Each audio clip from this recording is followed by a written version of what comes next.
it seems that at every ICC event, we suddenly remember that Mohammed Shami is a great white ball bowler. Or is he just that much better when he gets a trophy on the line? Because in between, he's usually injured or rested. And there was even those few years he wasn't particularly incredible in the IPL. So maybe it's not us. Maybe it's Mohammed Shami. Or maybe it's not us and it's not him. It's actually Jasprit Bumrah.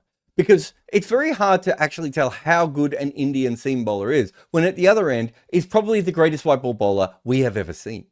But again today, we saw just how great Mohammed Shami could be. And this time, he was not in Jasprit Bumrah's shadow. From Virat Kohli's MCG 6 against Pakistan to Bumrah's stump-destroying Yorker to Ollie Pope. Incredible things happen on the cricket ground. We also get iconic lines off it, like Jarrod saying, "I only believe in Jassie Bye." There are so many incredible moments that cricket fans just never forget. And now you can wear them on your chest. Free Hit Gear has launched a line of amazing t-shirts and hoodie designs. Passionate fans in India can order through their website, freehitgear.com, while fans abroad can use Free Hit Gear on the Etsy store to have items delivered to them. Order now with the code GOODAREAS, or one word, to get a limited time 15% discount, and you can wear a t-shirt like this one right here. I feel like we just don't talk about Mohammed Shami, the white ball bowler, enough. And if you look at this graphic and just how much he's rising, you can see one reason that I believe that. When it comes to wickets per match, which in modern ODI cricket and modern T20 cricket are getting more and more important, there has never been a bowler like Mohammed Shami. He is so close to the incredible 2 wickets per game ratio. And of course, he's taking over from Mitchell Starc, who had that record for a long period of time. Trent Boult, one of the best new ball bowlers we've ever had in white ball cricket. Down here, you've got someone like Brett Lee, who was fantastic. Saqlain Mushtaq, who was the first off-spinner spinning it in both directions.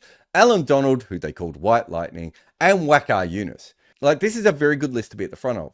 But it's very clear from the fact that you've got Shami, Starc, and Boult here that part of this is just due to the fact that cricket has changed. And teams are scoring a lot quicker and also going out more than they usually do. Because, again, if you just look at the best bowling strike rates in ODI cricket, obviously Shami is ridiculous. He's taking a wicket every 25.5 deliveries in one-day internationals. But again, you've got Starc and you've got Boult, Brett Lee, all the same kind of people that were on the other list, which of course makes sense because all of these guys are going to bowl out as much as possible. But it isn't until you get down to Waqar Younis that you get someone who's completely removed from the last 15 years of international cricket, right? Waqar Younis is really a bowler from the 80s and 90s. And so the fact that he has a strike rate of 30 probably means he's probably a slightly better strike bowler than Mohammed Shami. And so that's why on a channel like this, we go so much deeper. We actually have a look at the adjusted economy rates and the adjusted strike rates. Down here, you have unquestionably some of the greatest ODI bowlers of all time. You've got Warne, Bumrah, McGrath, Garner, Rashid Khan, Syed Ajmal, Murali, Pollock, Saqlain Mushtaq. All these guys are absolutely great, and it doesn't matter what their era is, they are geniuses. But while this is a great cluster of bowlers, we should all be very excited at people like Ambrose and Hadley and Shane Bond and all these sorts of people. We're talking about strike bowlers here, which is a very different kind of skill. And so we come all the way down here and we find Mohammed Shami. So he's still one of the great strike bowlers we have ever seen. Ajanta Mendes was a mystery bowler. You've got that Brett Lee, Alan Donald section here as well. But there's someone else who's very interesting here, and that is Waqar Younis. Remember, this is adjusted for era. So when we are looking at the periods they played and trying to normalize the stats overall, you can actually see here that Mohammed Shami is still the greatest strike bowler we've ever seen in one-day cricket. There's not as much between him and Waqar Younis at this point. In fact, they're almost identical, although Waqar Younis is a little bit more expensive. Mendes is again almost on exactly the same level, but remember that Mendes was sort of dropped in the middle of his career once his mystery ran out. These two guys were striking all the way through their careers, and they were both very injury prone. These are the two best strike bowlers we have ever seen in ODI cricket. And there's one other Easter egg on this chart that I want to show you. I know it is not Sachin Tendulkar. It is this bit up here where it says 146 wickets. The reason that we look at 146 wickets is because that is how many Joel Garner got. And you can see what a great bowler he was. If you also count the wickets he took for Kerry Packer's cricket, he'd probably be well above that. But if you look at injuries and the fact there weren't many ODIs when he played, we have to bring it down to 146. And the reason I show this is because for a modern cricketer, Mohammed Shami's 202 wickets is also quite a low total. I don't think it takes away from their causes of being two of the best bowlers we've ever seen. But if you compare it to Glenn McGrath with 380 wickets, you can understand just how far behind that is. Waqar Younis has 416. Shaun Pollock has 387. So Joel Garner and Mohammed Shami don't have as much. And I think it's another reason why we don't talk about Mohammed Shami at that elevated level, right? He doesn't have the wickets to match it. It's just that when he does play, he takes more wickets per game than we have ever seen before, even when adjusted for era. And of course, as he joins the 200 wicket club today, he doesn't have the best average of all time, partly because he goes for a few extra runs. You can see down here in the sort of Suck Lane Mushtaq, Alan Donald, Glenn McGrath. Remember, they all played in a similar era as well. And then of the players of the really modern era, you have Stark in here, and not far away is Mohammed Shami. And so his record is still clearly good enough to have him in the top 10 of averages of all time. But the Stark thing I think is quite interesting because Stark doesn't have that many more wickets than Mohammed Shami does. I think Stark's at around 244 at the moment. So Mohammed Shami's actually catching up. And the bigger difference between the two of them is perhaps that Stark had a few extra big tournaments early on.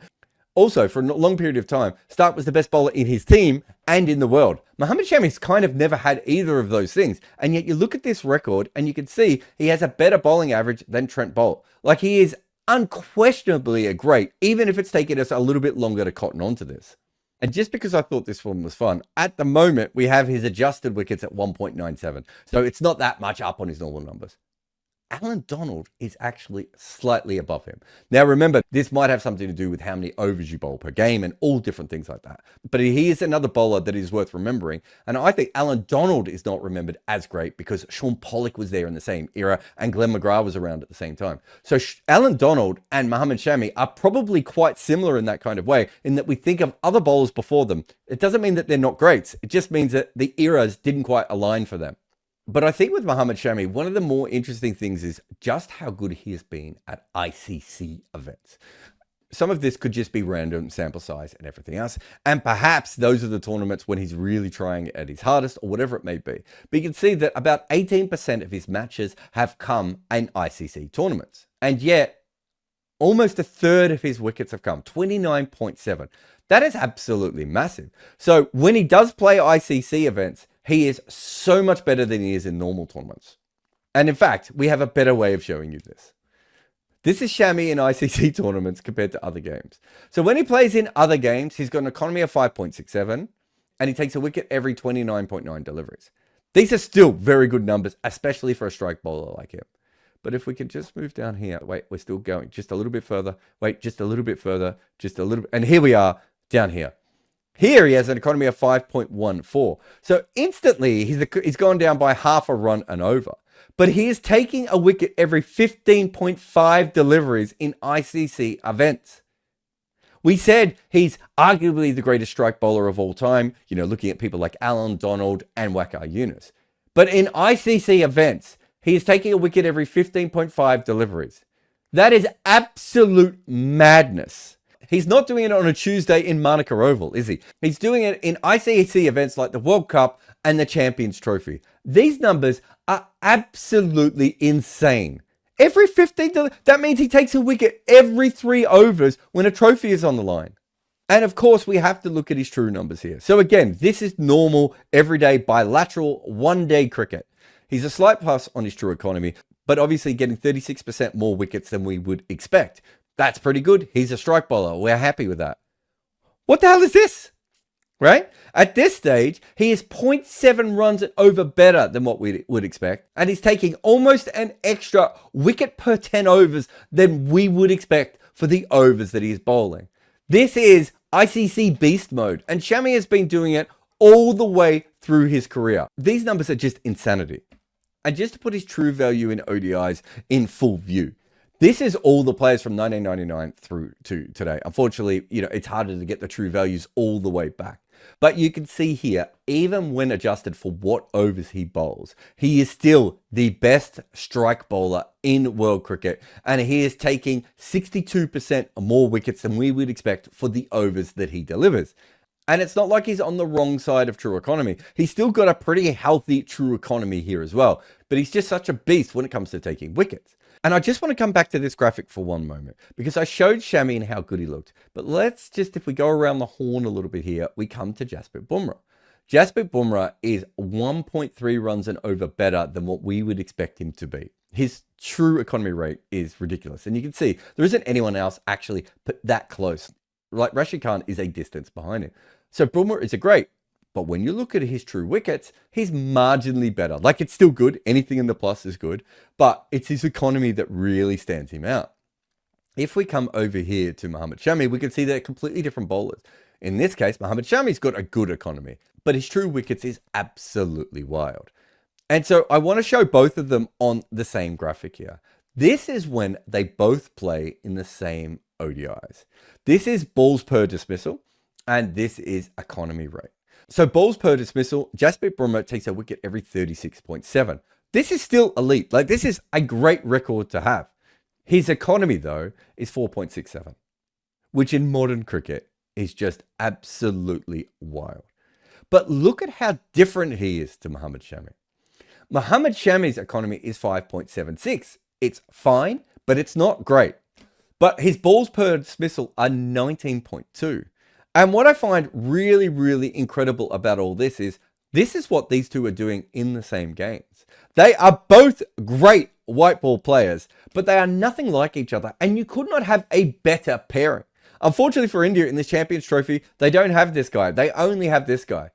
What does it say about Indian cricket at the moment? That they don't have the greatest all-round white ball bowler of all time, and certainly the best defensive bowler, but they do have perhaps the greatest attacking bowler of all time.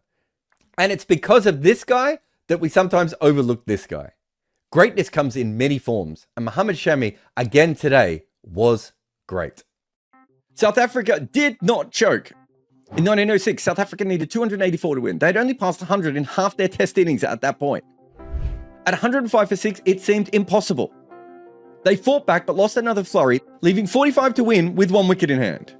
At the crease was Dave Norse, who was a capable batter, and he was joined by Percy Sherwell, the only debutant captain keeper and number 11 in Test cricket history. And these two were doing it. A huge crowd in South Africa cheered on every single run. With 8 left, Sherwell edged between slips for 4. Straight after, Norse ran a 3. England bowled 3 dots. All they needed was 1 wicket to tie. Instead, a leg side full toss, boundary, game over. This was Test cricket's first 1 wicket win, and their last partnership was a record for almost 100 years. But it was also something else. This was the first Test match that South Africa had ever won. Buy my book on Amazon, Overthrowing Cricket's Empire.